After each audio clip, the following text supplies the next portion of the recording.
कि दूत यज्ञकारी हउए, वीर गदाधारी हउए, कि वीरों में महावीर संत हितकारी हउए, वीर गदाधारी हउए,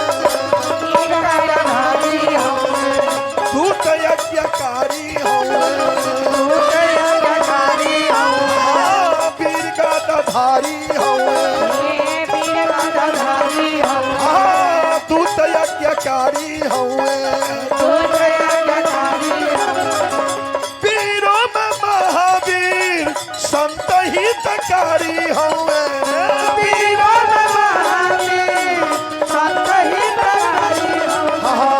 दूत यज्ञकारी हउए, वीर गदाधारी हउए।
जामवंत जी कहतनी कि ऐ हनुमान पवन तनय बल पवन समाना, का चुप साधी रहे बलवाना।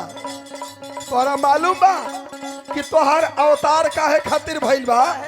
ए नाम काज लगी तब अवतारा, सुनत ही भय ऊपर बताकारा। कभी कह रहा बा मंत्री के आज्ञा पाके, लंकिनी के मरले जाके, मंत्री के आज्ञा पाके लंकिनी के मरले जाके,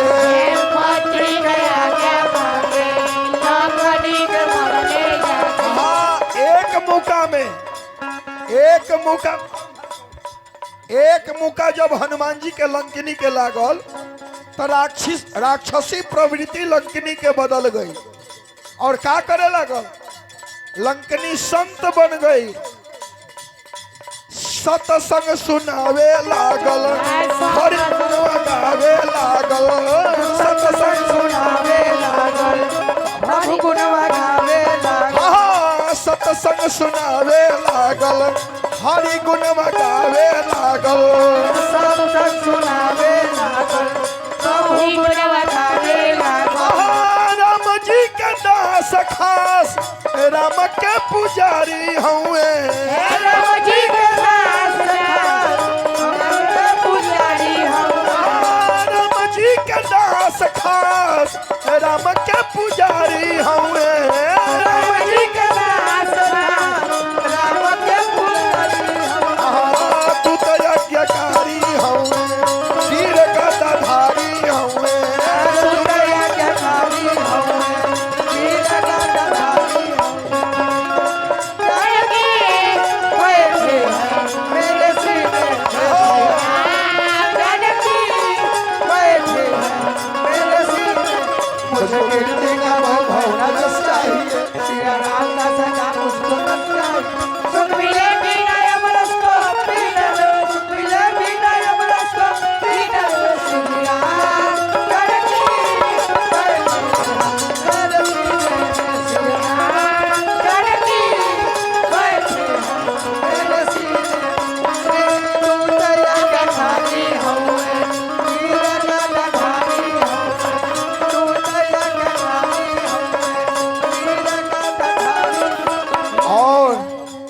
हनुमान जी के भजन में परम आदरणीय बाबू सुरेंद्र दुबे जी, श्री सुरेंद्र दुबे जी की ओर से पूरे मंडली के लिए हजारों हजार रुपया आ गए।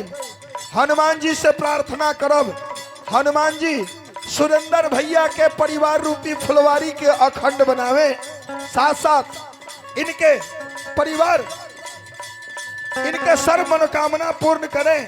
खजाना को दिन दुना रात चौगुना करते हुए भक्त का सर्व मनोकामना पूर्ण करें। कभी कह रहा लंका में मैया के दर्शन पाके, मैया के दर्शन पाके शोक मिटवले जाके, शोक मिटवले जाके। हाँ मैया के दर्शन पाके शोक मिटवले जाके, मैया के दर्शन पाके शोक मिटवले जाके। हाँ बगिया में फल फूल खैले राक्षस के मारे भगवले, बगिया में फल फूल खैले राक्षस के मारे भगवले। तुलसी बाबा लिखा तनी कि जब बगिया में हनुमान जी रावण के बगिया में फल खाए लगनी, राक्षस लोग गई, पहरेदार गई और जाके ओह बंदर के हनुमान जी के पकड़े के चहलस लो। हनुमान जी का कहनी, तुलसी बाबा लिखा तनी कि कछु मारे सी कछु मार देसी, कछु मिलाए सी धारी धूर, कछु पुनि जाई पुकारे प्रभु मर कत बल भूरी। हनुमान जी कुछ के पकड़ के मार देनी, कुछ के मर्द देनी और कुछ के हनुमान जी पकड़ के ऐसा न रगड़नी राक्षस के कि सब देसीला पाउडर बन गई। कछु मिले ऐसी धरी धूर। कभी कह रहा बा बगिया में फल खूब खैले, बगिया में फल खूब खैले राक्षस के मारे भगैले, राक्षस के मारे भगैले। कालो के काल सब दुष्ट दमनकारी हवे, कालो के काल सब दुष्ट दमनकारी हवे। कालो के काल सब दुष्ट दमनकारी हवे,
लंका में डंका बजवले,